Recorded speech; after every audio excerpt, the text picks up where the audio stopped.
we've had quite a few people winning political seats from who are Muslims, who are dressed in the whole gear, very vocal about Palestine and shouting Allahu Akbar, which in the UK obviously brings up memories of not just September 11th, but 7/7 in the UK, the terrorist attacks here. That's what everybody's thinking about all the time. What's going on? Does that surprise you that this is happening? It doesn't really surprise me. What surprises me is the response, the lackluster response, the lack of response, actually, and the naivety on the part of Western people and British people in general in response to that kind of stuff. So I was very religious at some point, and I left the Islamic faith. And one thing that motivated me to go out there and to speak out and to tell people what Islam really is was that that Islamists, that Muslim preachers and politicians go out there trying to present this beautiful picture of Islam as in order to deceive people. And I knew how Islam really is. So I wanted to be one of those who tell people about the truth of Islam because of its terrible impacts and implications. And I still see to this day, despite the fact that information about Islam is so easy to access on the internet, to this day, people don't seem to be really aware what these Islamist currents do, what they aim for, and what they will entail. Mm-hmm. It was it started being called the religion of peace. And did that start with George W. Bush? He popularized it. It was kind of his fault, which is very ironic because in the Islamic world, he is hated. Yeah. People hate him. People see him as the devil. I remember growing up, especially after the whole 9/11 issue, of course, he became the face of evil in the Muslim world and everybody hated him. Right. He, on the other hand, is over there in America saying, that it doesn't have anything to do with Islam. Islam is a religion of peace. And, these people, these evil people, they don't represent Islam and Muslims. Of course, he does say that as the president, as somebody who wants to, calm things down and don't create chaos and major backlash, but do you really have to go that far and push such a lie that we then have to deal with collectively?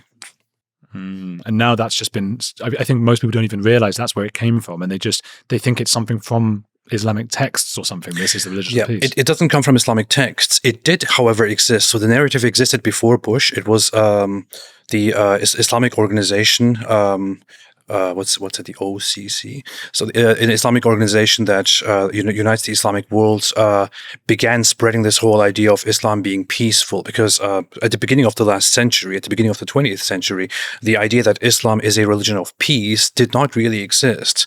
But it did become very popular toward the end of the 20th century because the whole narrative of Islam being peaceful and of just, trying to coexist and adapt and whatever really appealed to the Western mindset, which was also changing into a very, very open and tolerant direction toward the end of that century. And people started running with it and popularly just repeating this idea. Islam is a religion of peace. Islam is peaceful. Islam means peace. None of these three things are true. Islam doesn't mean peace. Islam literally stands for submission. Surrender. That's what it literally means. Submission to Allah in this case. And Islam is not peaceful. In fact, if there is any religion out there that can be described as peaceful, it is definitely not Islam. You could probably list all the religions out there, and Islam would be last if it comes to peace. And religion of peace, that's just a joke. Islam is fundamentally, Islam relies on spreading the religion by talking, and if it doesn't work by talking, then by fighting and subduing and dominating, presenting Islam as superior and humbling the other religions that should be fought and exterminated or subdued and used as a means of income. This is how it worked in Islamic history. And the Islamists who are running for offices and who are screaming Allahu Akbar, they're not ignorant of this. They know this. They teach this. They learn this. This is basic stuff that you learn, within Islamic education. I grew up learning how great it is and how proud we should be that that Muhammad conquered, that the Muslims conquered, that they defeated the Europeans and this and that and spread Islam by conquests. This was taught to me as something fantastic, something great, something to be proud of. And Muslims still learn this kind of stuff. But then when they switch over to talking interreligiously and internationally, they deliberately, or even just, I don't know, because mentally something leads to that, they adopt this whole different way of talking. That's like, oh yeah, no, it's just, this is a peaceful religion. It's very, everything you heard about it is a lie, Islamophobia, and so on. No, it's not Islamophobia. The religion was from the start spread through fighting, and it continued that way until Islam was forcibly stopped by the West in the 20th century. That's interesting. They code switch, just sort of two different codes for whoever they're speaking to. Yeah, and that's a very common thing. I mean, I grew up in a household in Germany where I was born in a religious Turkish Muslim family. So living there as a Turkish person, as a Turkish religious Muslim person, at home, I would learn about how we Muslims are the good ones and we follow the truth, and all the others, they are evildoers and corrupt, and you can't trust them, and they don't want us Muslims around them, and so on. And then, but when I go to school, it's just, hey, yeah. I'm a Muslim, just like, and we're just regular people, just like you. No, there's nothing hateful, nothing intolerant, nothing bad about this. You're just misunderstanding it, bro. So, is there then? Because I've not read the Quran or the Bible or the Torah. Is it then actually significantly different? Because I always see these examples of horrible things in all of them. So, are there more horrible things in the Quran? It depends on how you define horrible. That sounds stoning gays. Yeah, sounds very cliche when I say it depends. But here's the thing: there was an analysis many years ago. Somebody online created this whole putting a program together to see how much violence the Bible contains and how much violence the Quran contains. And then this person put it out there and said there is more violence in the Bible than in the Quran. Yes, there probably is. However, there is a huge difference here, because the Bible is, first off, the Bible is much bigger than the Quran. The Bible is I think 3-4 times bigger than the Quran. The Quran is relatively short, but the Bible, most of it is history. It talks about what happened, talks about what this generation and that generation did, talks about teachings, doesn't give direct commands, but it serves as a guide, while it does also, of course, contain certain do's and don'ts.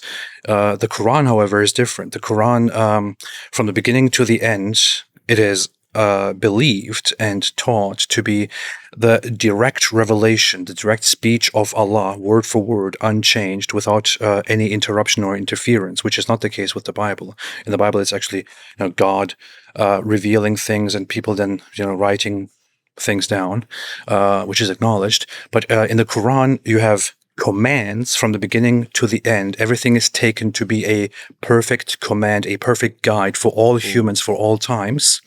And it contains such things like chapter 9, verse 29, which says, fight those who do not believe in Allah or the Messenger or the Last Day, and who do not adopt the religion of truth, meaning Islam, from among the people of the book, which means Jews and Christians. So Jews and Christians, if they don't adopt Islam as the religion of truth, and all the others, fight them until they willingly submit and pay the jizya, which is the protection money. Protection money. It's not tax, it's protection money. And the purpose of it is, so we Muslims, we rule supreme. We fight you if you don't convert to Islam, and we will make you surrender and pay protection money. As long as you pay that money to us, you will not be harmed. If you fail to pay that, then... It's like the mafia. Yeah. Wow. And is that partly why Islam, I mean, according to Richard Dawkins, Islam is currently 700 years in the past? I would agree with that. Yeah. I would say it's even further in the past. It's like all the developments that you have seen didn't really happen very much in Islam, and they're also Islam is fundamentally different from the other religions that we often deal with and talk about. There are problems with Christianity, there are problems with Judaism, there are problems with different religions, but Islam is fundamentally different from those. Those religions, they are meant to, create a functioning society that lives in harmony and that finds a way through changing times. And this happens, and it is acknowledged in Jewish history, in Christian history, and so on. It is not that way in Islamic history. It is not that way in Islamic doctrine. On the contrary, Islam is, and Muslims will agree with this if you ask them, Islam is strictly against any kind of change, any kind of adaptation, any kind of, adapting to modernity and all that. Islam is supposed to stay exactly the way it was when Muhammad was alive 1,400 years ago. And this is actually something that Muslims feel proud of. They say it never changed, it is still the same, and it will not stay the same. If you bring any change to it, that is called a bid'ah, an invention, and that is a big sin. It means you are declaring war on Islam, basically. There's no such thing then as modernizing it. No. And yet those who would call themselves the most modern and progressive in society right now seem to be embracing this. I mean, one thing I've started wondering about, I'd never liked the idea of compulsory voting in a country. I don't like that idea. I feel like people say, oh, people died for your right to vote. And I go, yes, for your right to vote, and not so that you have to vote, So I didn't like that idea. And I only recently started thinking, oh God, but this can be used by nefarious actors, and apparently this happens in with other small groups and religions and things like this in other parts of the world, where a religion can at a mosque say, hey guys, make sure everyone votes for this guy, and they get in, and that leads into the fears, maybe conspiratorial, maybe not, that Islam or Islamists are trying to take over politically and gradually change things to be that way.